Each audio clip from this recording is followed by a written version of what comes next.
Greetings, space buffs, and welcome to Cosmos. Since we're done with the planets, I thought that it would be fun to discuss how it all started. I mean, how our fascination with the night sky started. Let's go through an amazing journey through history where we will explore how we came so far and learn so much about the stars above us. In prehistoric times, humans first began to grasp the concept of day and night. We understood that daytime, marked by the sun's presence, was a time for activity and wakefulness, while nighttime, defined by its absence, signaled rest and sleep. Around 17,000 BCE, ancient cave paintings in France depicted constellations like Orion and the Pleiades, one of humanity's earliest attempts to map the stars.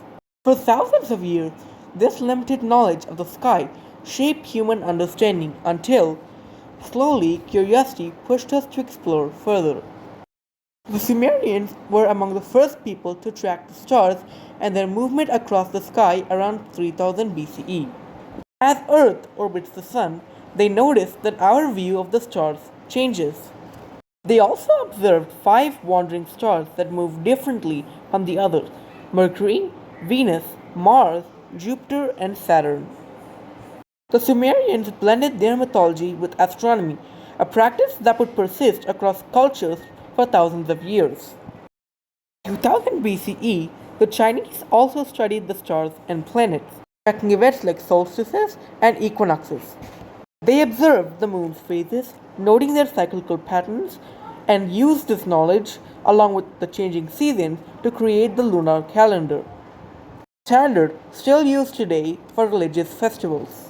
Meanwhile, the Egyptians advanced further, becoming the first civilization to develop a solar calendar of 365 days. They observed stars like Thuban and Sirius to mark directions and harvest times. They divided the sky into 36 decans or sections and used devices such as gnomons for tracking solar movement, clepsydras for timekeeping, and merkits for tracking stars. Later, civilizations like the Babylonians would continue building upon this foundation. 1,000 years later, in ancient Greece, Aristotle, around 340 BCE, was the first to assert that Earth was round and provided evidence to support this idea. While other cultures proposed various shapes for Earth, such as a disk, cube, or even egg shaped, Aristotle observed that during a lunar eclipse, Earth's shadow appeared curved. He also noted that as one moved towards the equator, constellations seemed to shift in a circular path. Tools like the astrolabe, used for various purposes, and the Antikythera mechanism, which could predict eclipses in advance, further demonstrated the Greeks' advancement in astronomy. Eratosthenes later calculated Earth's size by measuring the distance between 2 points, determining the angle, and using Earth's center as a reference to calculate the circumference. Aristarchus, using lunar eclipses and trigonometry, measured the distance between the Earth and the Moon, as well as the Moon's diameter, although his calculations were not entirely accurate. At half moon, Aristarchus again applied trigonometry to estimate the size of the Sun and its distance from Earth. Greeks also compiled star catalogs and observed planetary retrograde motion.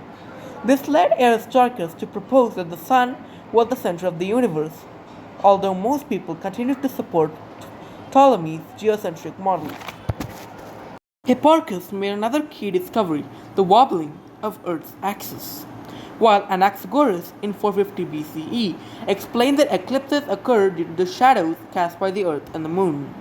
In ancient times, astronomy was more than just a study of stars. It was a science deeply intertwined with astrology, mythology, and religion.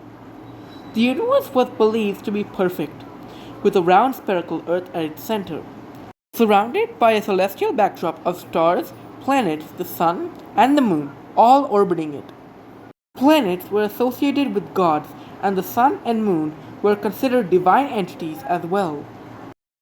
It was widely believed that the movement of stars could influence people's lives, and this belief persisted for hundreds of years. Eclipses in many cultures were viewed as ominous signs of misfortune or expressions of the god's wrath. Other events, such as being born on a specific day, were also thought to determine luck and fate. With the rise of Christianity in the medieval ages, astronomy became essential for determining dates of festivals such as Easter. The Catholic Church sponsored the study of the heavens and took part in reforming the calendar. It ultimately led to the creation of the Gregorian calendar in 1582.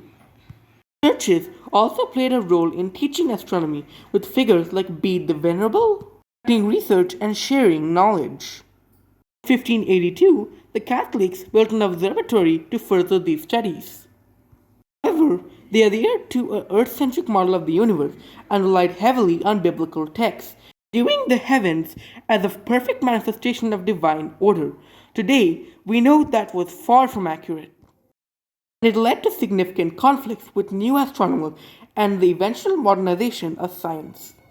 During the late Renaissance, astronomy underwent a revolution driven by technological and intellectual advancements.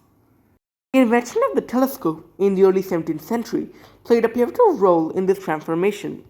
While earlier, tools like the astrolabe and advancements in mathematics had already laid the groundwork for more advanced astronomical studies, it was the telescope that fundamentally changed the way the heavens were observed.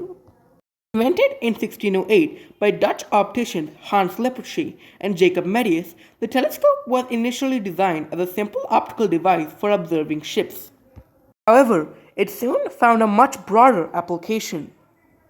Telescopes work by collecting and focusing light through lenses or mirrors, which creates a clear image of distant objects, allowing for detailed observation. The larger the lens or mirror, the more light the telescope can gather, enabling for the observation of faint objects that were previously invisible. In 1609, Galileo Galilei created a much more powerful telescope capable of studying the stars. With this advanced instrument, Galileo made groundbreaking discoveries that showed the planets were more than just moving stars. They were new worlds. He discovered the Galilean moons of Jupiter and the rings of Saturn. He observed the phases of Venus and also noticed that it appeared to grow smaller and larger. Galileo also debunked the long-standing belief held by the Church that the moon was smooth, revealing that it had mountains and craters.